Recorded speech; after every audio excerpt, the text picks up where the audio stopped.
Hallo zusammen! Im Oktober kamen gleich 2 Lieferungen meines Combat Patrol Abos für Warhammer 40k an. Heute packen wir endlich auch das zweite Paket aus.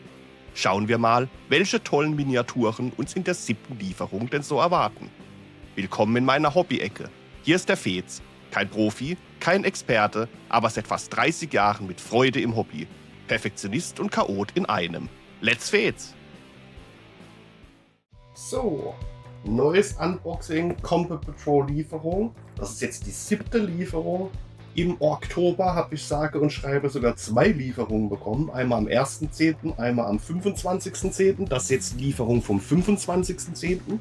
Aber, habe ich auch im letzten Unboxing-Video gesagt, ich wollte mich im Oktober einfach voll und ganz auf die Orks konzentrieren und im Oktober mich nicht ablenken lassen von irgendwas anderem. Und hat natürlich auch gar keine Zeit, Unboxings zu filmen etc. Aber jetzt ist November, jetzt kann man auch mal endlich hier reinschauen, was denn hier drin ist. Ich habe es jetzt die ganze Zeit ungeöffnet stehen gelassen. Ich bin ja da schon brutal neugierig, aber ich habe mich dran gehalten, ich habe es nicht aufgemacht. So, Papierkram raus. Kamera. Oh, das gucken wir uns gleich auch noch an. Also, wir haben hier, lese ich hier mal ab, Combat Patrol 32 bis 37. Und hier sichern Sie sich Ihr Geländespezial. Limitiertes Angebot, exklusiv für Abonnenten. Geländespezial zum Sonderpreis von 89,99. Hier auch ganz wichtig hervorgehoben, diese Sonderausgabe erhalten Sie nicht automatisch. Das heißt, es ist kein Opt-out, ja, also bei dem Scriptor, und so war es ja auch bei anderen Sondermodellen, die so 15 Euro rumgekostet haben, im Abo, die normalerweise 30 kosten und aufwärts, dass man da immer ein Opt-out machen musste. Das bedeutet, wenn man sich nicht gemeldet hat bei Hachette, hat man die Mini automatisch bekommen und hat natürlich dann das Geld abgezogen bekommen. Das hier ist ein klassisches Opt-in. Das heißt, da muss man sagen, ja, ich möchte das haben und dann bekommt man das auch. Dazu brauchen wir dann die Abonnentennummer und die Postleitzahl. Abonnentennummer, ja, steht da bestimmt irgendwo auf dem anderen Zettel drauf. Kundennummer. Ja, schauen wir mal. Interessant, interessant. Einiges kommt mir jetzt auch bekannt vor vom ultimative Starter-Set Warhammer 40k, aber diese Satellitenschüsselanlagen-Dings da kommt mir jetzt nicht vor. Haben hier Habitatbunker von Teris Landeplattform. Das Ding hier. Palisaden, eine Vox-Antenne, das ist das Teil. 2 Palisaden mit Türen und einen Auspex-Schrein.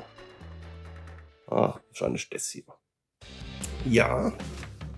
89,99.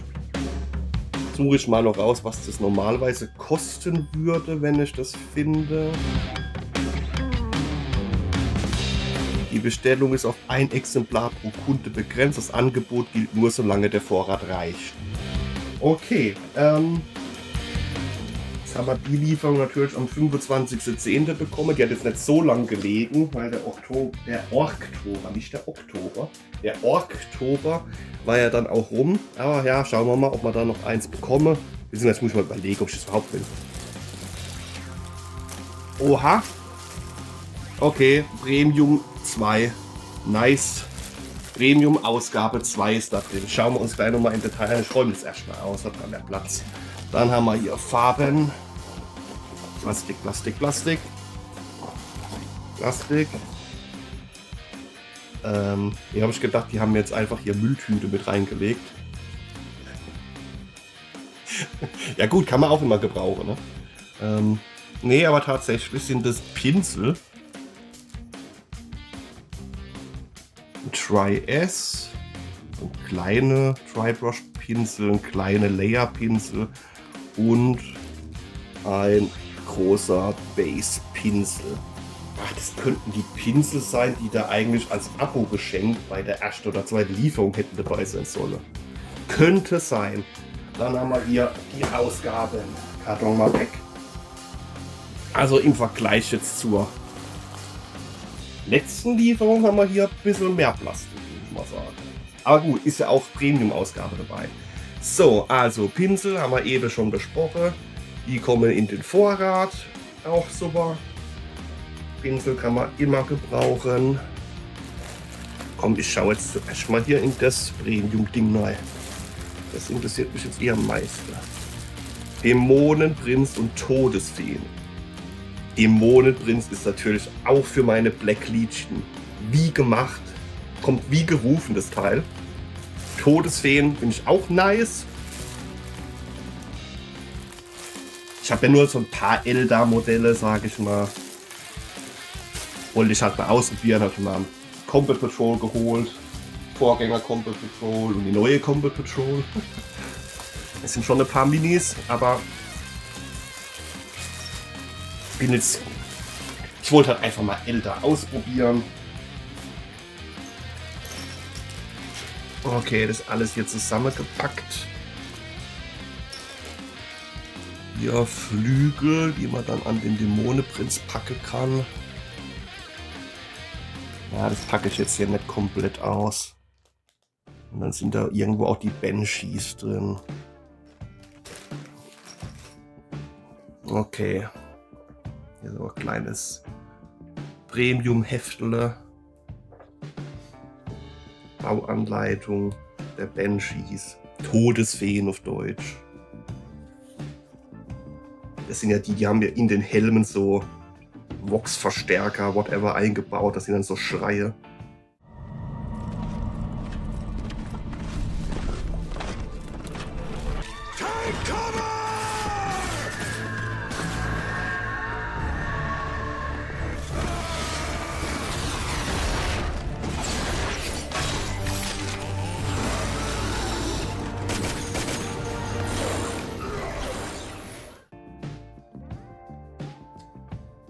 Und hier Dämonenprinz. Boah, das ist ein cooles Modell. Das wird mein allererster Dämonenprinz und auf den freue ich mich. Okay, hier wieder jetzt ohne Flügel gebaut. Aber da sind ja definitiv hier Flügel dabei. Und es sind keine Banshee-Flügel. Da muss ich doch dann mal schauen, ob ich den dann nicht mit Flügel baue. Muss ich mal in die Regeln auch gucken, was da mir mehr Zusage wird. Vom Aussehen her, glaube ich, wird der mit Flügel echt geil aussehen. Ich meine, das sieht so auch cool aus. Hier natürlich auch Black Legion, Farbschema. Richtig nice. Todesfeen mit ihrer knochenfarbenen Rüstung. Auch cool. Das orange-roten Haare am Helm. Todesfeenmaske. Genau, die Todesfeenmaske verstärkt die Stimme ihrer Trägerin, wodurch ihre Schreie unerträglich werden. Ja, also Todesfeen, weibliche Eldari, die dann einfach die Feinde anschreien und die Stimme wird dann noch verstärkt und ja, da freuen sich alle drauf. Dann haben wir hier Raglan Flash Shade. Nochmal ein Shade und dann haben wir hier ein Orruk Flash. Ja, wie auch immer diese Farben mit den Minis passen. Na klar, Raglan Flash Shade, super. Orruk Flash, keine Ahnung, ist halt dabei, kann man immer gebrauchen. So, wir haben Ausgabe 32 bis Ausgabe 37. Nein. Cool, wir haben einen Höllenschlechter, aber Teil 1 von 2. WTF. Sowas geht mir auf die... Warum, ey?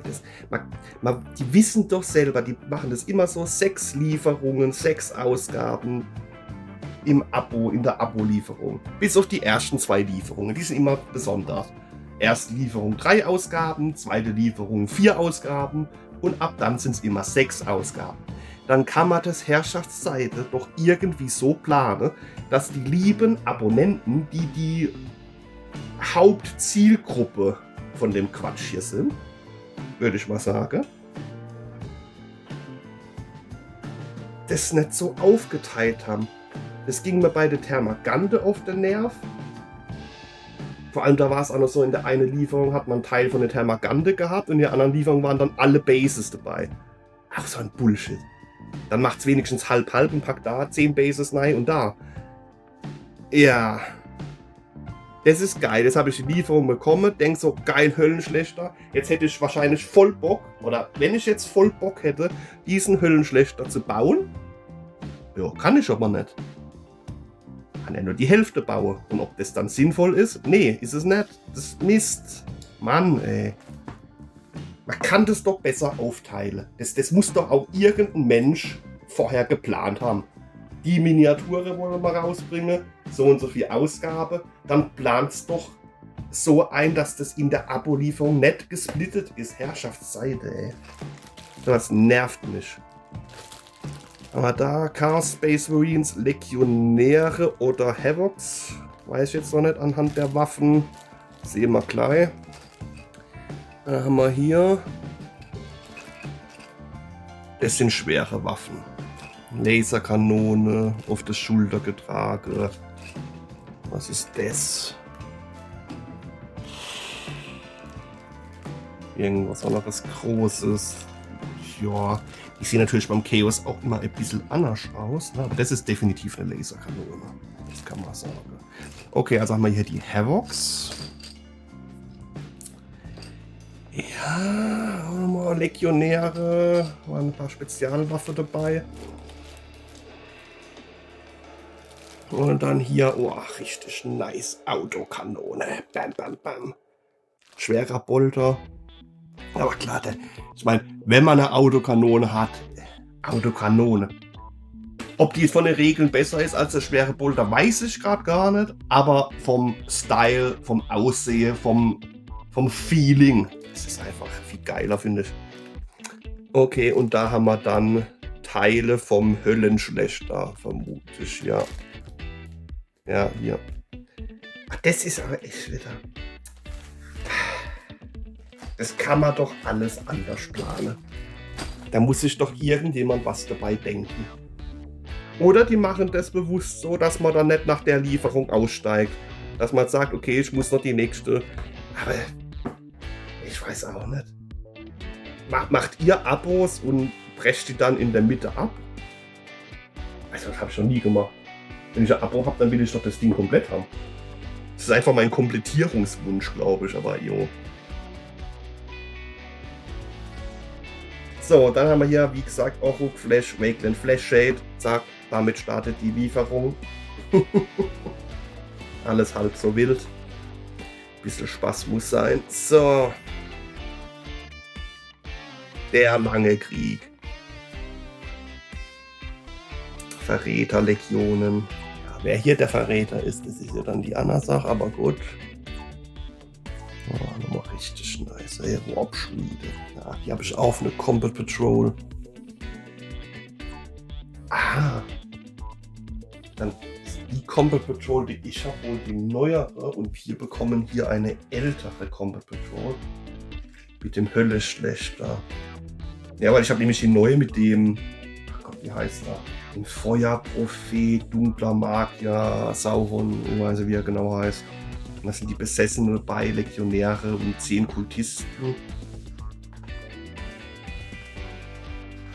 Aber das kombiniert sich ja dann auch gut, oder das ergänzt sich ja dann auch super. Dann habe ich die neuere Combat Patrol, jetzt hier übers Abo die Vorgänger Combat Patrol. Und da wächst meine Black Legion doch richtig gut. Ich meine, die habe ich ja erst Anfang des Jahres angefangen. Das Black Legion war so mein New Year, New Army Projekt. Die ganze Combat Patrol durchgeballert und Abaddon dazu. Ja, Legionäre haben sie aufgeteilt, Teil 1 von 2.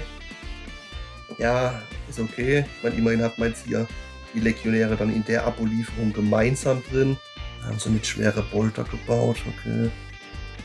Ich nehme die Autokanone. Ich nehme die Autokanone, das ist mir wurscht, auf die da sage. Schwerer Bolter. Da gehört die Autokanone zu den Havocs. Die Black Legion. Abaddon, das ist Spoiler. Abaddon, der Vernichter.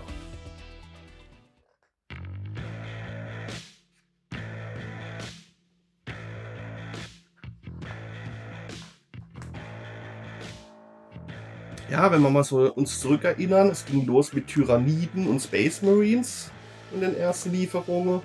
Es war so, ja, okay, hatte ich halt durchs Starter-Set, ultimative Starter-Set der 10. Edition ja schon. Okay, hat man halt noch mehr Tyranniden, noch mehr Termagante, noch mehr Pyroblaster. Oh, auch nicht verkehrt. Dann Eldari. Nochmal gut die Verstärkung. Da habe ich jetzt wirklich. Mal gucken.